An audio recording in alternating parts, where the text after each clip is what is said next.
history. Huh? All right, let's jump to too much nuance. Let's jump to the Pius IX story, and this one's gonna get a little controversial. Okay. Controversy. We're gonna go. Okay, was a memoir of a Jewish boy taken by the Pope, doctored. Analysis: the story of Edgardo Mortara, who was raised as a Catholic after Pope Blessed Pius IX learned he had been secretly baptized by a nursemaid, has sparked fresh controversy amid reports about a translation. Providence, Rhode Island. The story of Edgardo Mortara. Now, Steven Spielberg made a movie about this. Oh yeah, I forgot about that. He also made one about aliens too. So I'm just saying, but Steven Spielberg did make a movie about this. The story of Edgardo Mortara, a Jewish boy seized from his family and raised as a Catholic after Pope Pius IX learned he had been secretly baptized by a nursemaid, prompted an immediate outcry in 1858. A century and a half later, the story has sparked a fresh burst of controversy amid reports that a translation of Mortara's memoir, written after he grew up to become a Catholic priest and often expressed gratitude for the Pope's intervention, had been doctored to place Pius's decision in a more sympathetic light. So this is a Jewish kid who the nursemaid baptizes, and then Pius IX finds out about it and goes, "Give me the kid. I'm not giving him back to the Jewish." Oh, Catholic now. Sorry. No, but you have to understand, in the 1800s, you couldn't give a Catholic child to someone outside of the faith knowingly. You'd be abandoning that child. And when the world had a more Catholic sensibility, this was not crazy. No. You read this with 2024 eyes and you go back on it and you're like, this is, how could the Pope do this? But the church genuinely had an eternal vision of a soul back then. And for you to hand a baptized child back to a Jewish family would be apostasy. Someone is asking if this was baptism done in danger of death. And the answer is yes. The nursemaid baptized the child because he was seemingly on his deathbed. He did recover, but that is why the nursemaid baptized the child. Well, let's read the story. A century and a half later, the story has sparked a fresh burst of controversy amid reports that a translation in his memoir, written after he grew up to become a Catholic priest. I read that, Where are you now? Yes. Okay. Father Mortara's complex story is now the subject of an upcoming Steven Spielberg film. And so this is old. So, and a 2017 English language translation of his doctored memoir has renewed debate over the Pope's actions. The 6-year-old son of Jewish parents in Bologna, one of the largest cities in the Papal States, Edgardo was secretly baptized when he was an infant by his 16-year-old nursemaid. Good for her. After he fell ill and doctors feared he would die. When government authorities in Bologna learned what had happened, they followed church law and decreed that he should be educated as a Catholic. So this is in the Papal States on top of that. Right? Well, so I was going to say, I think one thing people need to be aware of is the historical context of this time. Like 1858, Papal States, you had the Kingdom of Piedmont, Sardinia, which was a very liberal, kind of Masonic influence kingdom. I freaking love this. They were heavily working against basically all the other Italian states at the time, because the king of Piedmont, Sardinia had designs to conquer all of Italy, which he ended up doing. How do you know this? I learned it in high school. Did you really? Yeah. It was in the part that you dropped out for. That's exactly what happened. I had to. It was too easy. This actually might lead into our Thursday show, but heads up. I won't be here Thursday, so Rob and Nick have a special show planned for you guys, which I'm going to be extremely offended by because it's prejudice against Italians. But go ahead, Rob. But anyway, so this was 2 years before the real conquering of the Italian peninsula started, and the kingdom of Piedmont, Sardinia was lots of propaganda basically. So they would have stoked any disruption any event caused. So if this event caused anger at the time, it was most likely largely influenced by Piedmont, Sardinia. Okay, so you also have a lot of revolutions going on at this time, right? Yeah, this was 10 years after the 1848 revolutions throughout all of Europe. Yeah, and we all know a lot of times there is a certain group of people behind those revolutions. Yes. Okay, so Edgardo was sequestered from his family and brought to Rome at Pope Pius IX's direction. Educated by the Order of the Canons Regular, he later entered the order as a 16-year-old novice. Last month, David Kurtzer, the Pulitzer Prize-winning Brown University historian and author of the 97 bestseller, The Kidnapping of Edgardo Mortara, was the first to raise questions about the Italian translation of his autobiography by Vittorio Missori, the Italian Catholic journalist and author of the Ratzinger Report and Crossing the Threshold of Hope. Mortara had written his story in Spanish 3 decades after he was removed from his family. The story was subsequently typed up and archived by members of his religious order, the Canons Regular of St. Peter's in Chains in Rome. In reading the Italian text, I found many elements that were historically inaccurate, but I was not sure to what extent those inaccuracies were the work of Mortara himself or had been the result of changes in the Mortara text introduced by Missori, Kurtzer told the Register. It should be noted that Kurtzer is largely published just only anti-Catholic books. So he has that Kidnapping of Edgardo Mortara in 97. 2001, he wrote The Popes Against the Jews. In 2014, he wrote a book called The Pope and Mussolini. So it looks like this is essentially like going to that professor of trauma and It's like when power and trauma. It's like when a mainstream media platform is trying to talk about some type of normie right winger, and they go to the SBLC, the Southern Poverty Law. And they're like, "What's your comments on this?" Exactly. Now this is interesting because I never heard this story before, but I just thought it was so interesting that the world was so Catholic back then, and you're in the Papal States, and the Pope says, "No, this kid's baptized. He's one of ours." I know. And we don't care if you're the parents. He's ours. Like this child's soul belongs to us now. You don't get to have him. He wrote the Pope's plot to capture Italy from the new Italian state. Oh my goodness, this guy's terrible. All right, so everything this guy Kurtzer says is nonsense. So Kurtzer pointed to a 300-word paragraph in the Italian translation that recalled a poignant encounter between Mortara and Dominican Father Gaetano Feletti, the papal state official responsible for removing him from his family. In Missori's translation, Father Mortara writes in the third person that he holds very dear the memory of this respectable friar, who was one of those who more closely intervened in the spiritual regeneration and rehabilitation of his soul. But in an April 15th article, The Atlantic, Kurtzer noted that this passage never appeared in the original Spanish account. Now, let me just right off the bat. This kid gets baptized. He's then taken in by Catholics. He becomes a priest.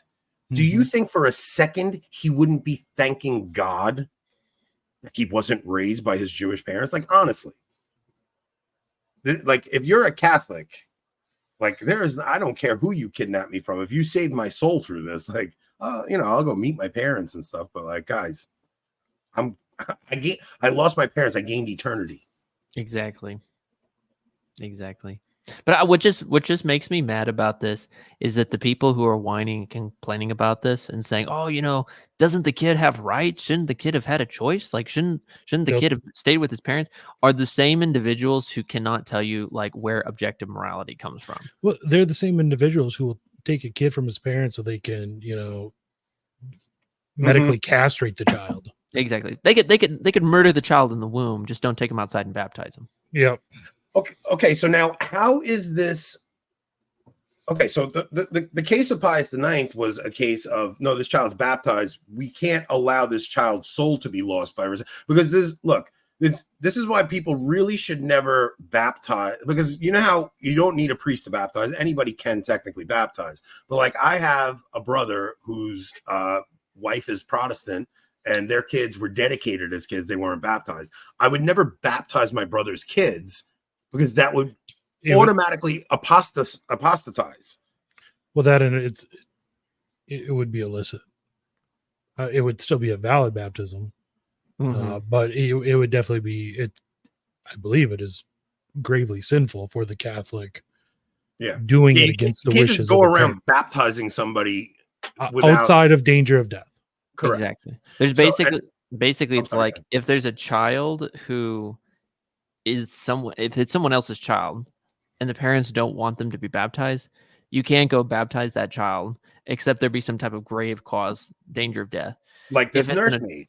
Like there's nursemaid, exactly. If it's an adult, right, and let's just say they're just, accident on the highway or something, then you can go up. If the guy wants baptism, yeah, you can baptize him. Pour water over the head. I baptize you in the name of the Father, Son, and the Holy Ghost. But if the guy, you don't know whether he's baptized, he's unconscious, and there's no signs that he wants to be baptized, you couldn't baptize him then because he'd have to give his own choice. Is that different for a child below the age of reason? Yeah, exactly. It would be below because the child under the age of reason, the presupposition is it's the parents or the guardians or whoever authority is in their life, their faith is going to be the faith that's required for the baptism. We have Gideon coming on next month. Oh, cool. Do we?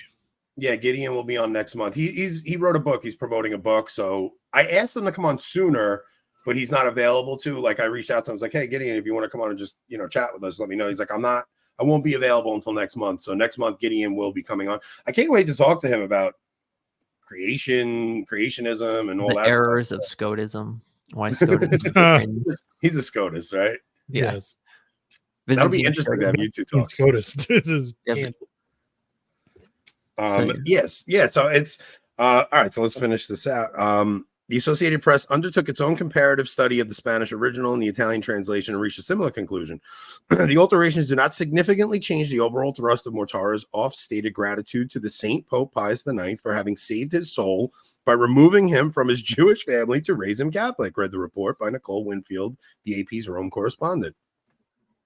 AP found that anti-Semitic comments contained in the original Spanish had been removed from Missouri translation, including a reference to Mortara having always professed an inexpressible horror. So they're upset at this translation for removing the offensive stuff.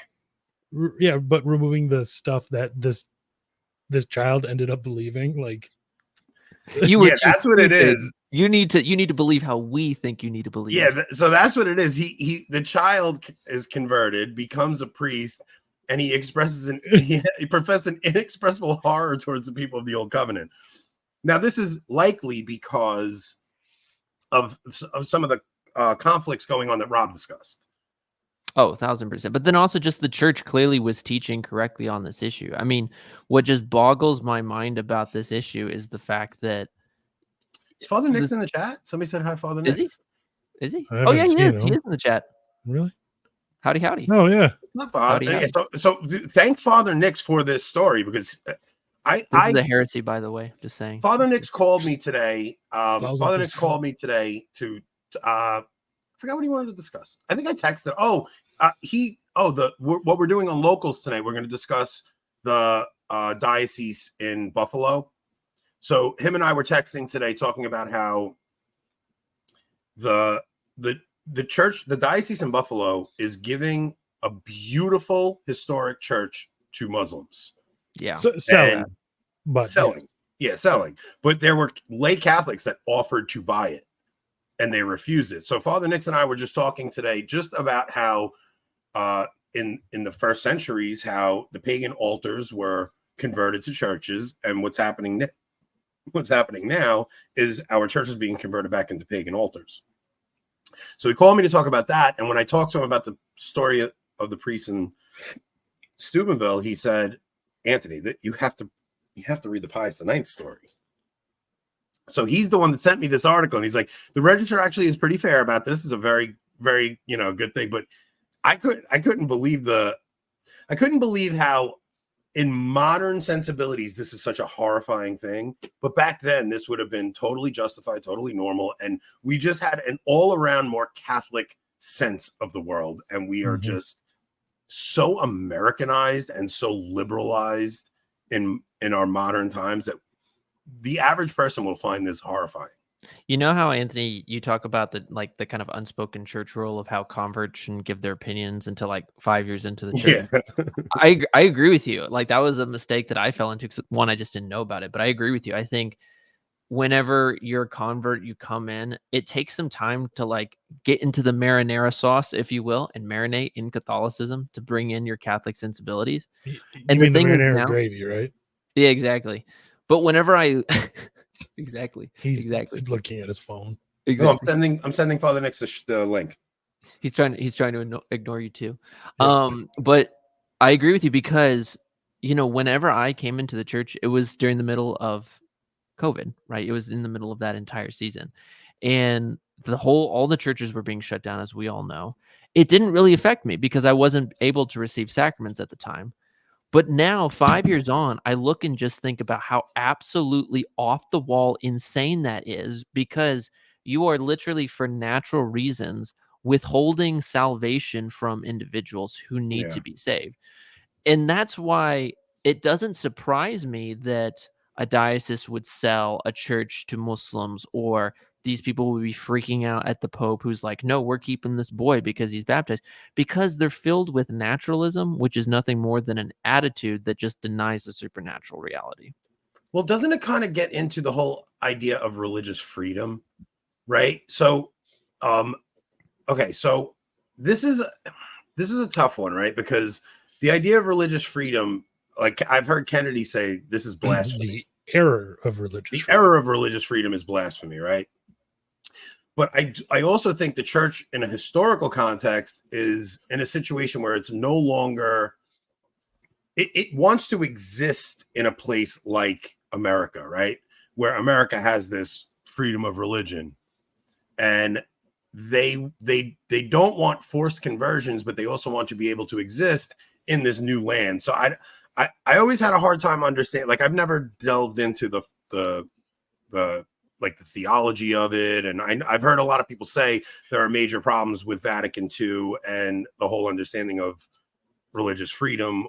But I kind of I don't know. I just think in a historical context, what position can the church take when they're dealing with what they're dealing with?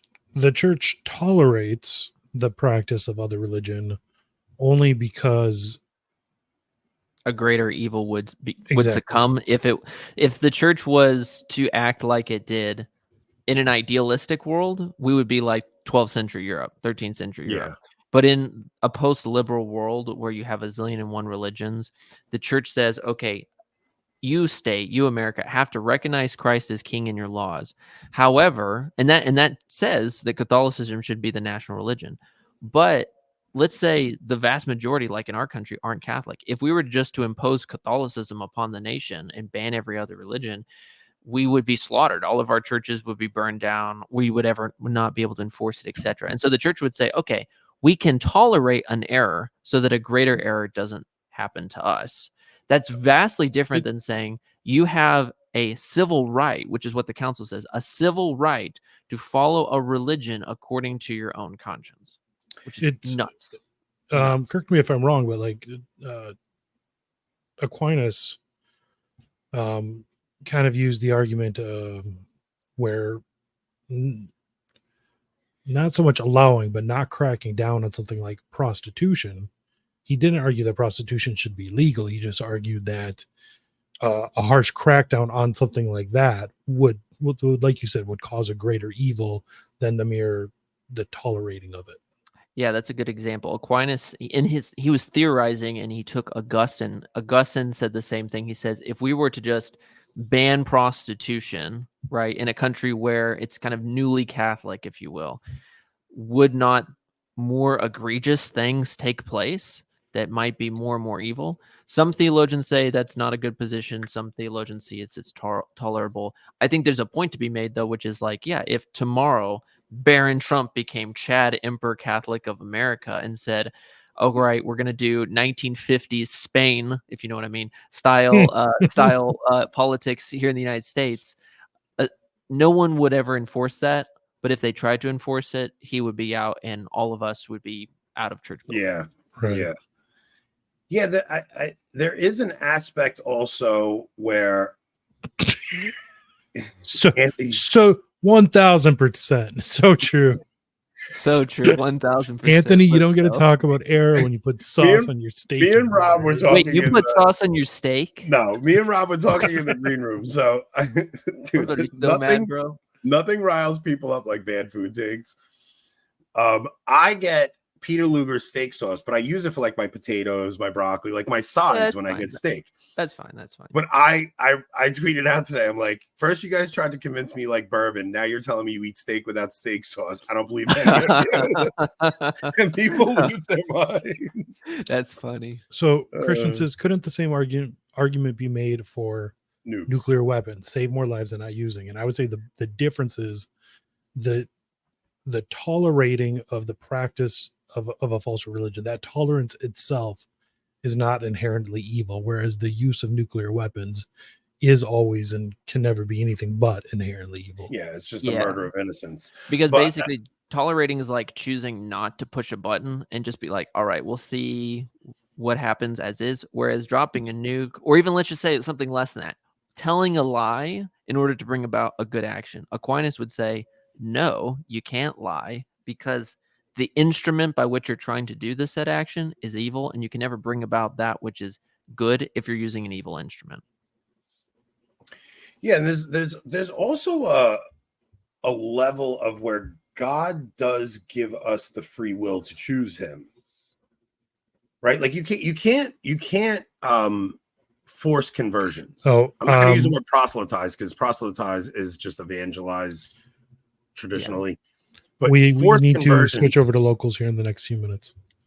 Okay, so all right, so we have to end this stream and start a whole new. I have to send Father Nick's the other stream link, right? Oh, is he going to join us? Send him the other stream. He link, said he was going to. So all right, so why don't we do this? We're gonna discuss the paganization of Catholicism by us giving our altars over back to the pagans. We're gonna discuss the Buffalo Diocese. We're like 47 local subscribers away from 500. Hey, let's go. And when we hit 500, we get more options in locals. We really need you guys. Come on. You guys are here every episode. You guys love our show. Please join us over on locals. That's where we actually get to speak without using coded language. And we kind of, I tell more personal stories. I get a little more in. It's going to be a separate stream. So we have to be a separate stream. Kill this one and then start that one. So head to the link that I put in the live chat, and for anyone watching this later, I will put the link in the description. So head over there to watch the locals. Okay, so I have to send this to Father Nick's. Let me see. And for anyone not subscribed, it's just avoidingbabylon.locals.com. Now, also, guys, always remember you can go to our merch store, get some of our drip. Ryan Katz Rivera ringing endorsement. I'm subscribed and it rules. Yeah, guys, come hang with us over there. It's always good to support shows that you like. If you guys like for us to continue doing this, that's how you can help us. It's $5 a month. Come on. And if you get a year, you get $10 off. It works out to like $4 $15 a month. It's $45 for a year, $5 for a month. I think you can even do a one-time support for if you just want to watch the one show, something like that. But yeah, come and hang over there. Look, we are boys. We we try to bring you guys different stuff than anybody else is bringing. I think we do a pretty good job with it. So yeah, support us any way you can. Rob, take us out. We're going over to locals. We'll get into some good stuff.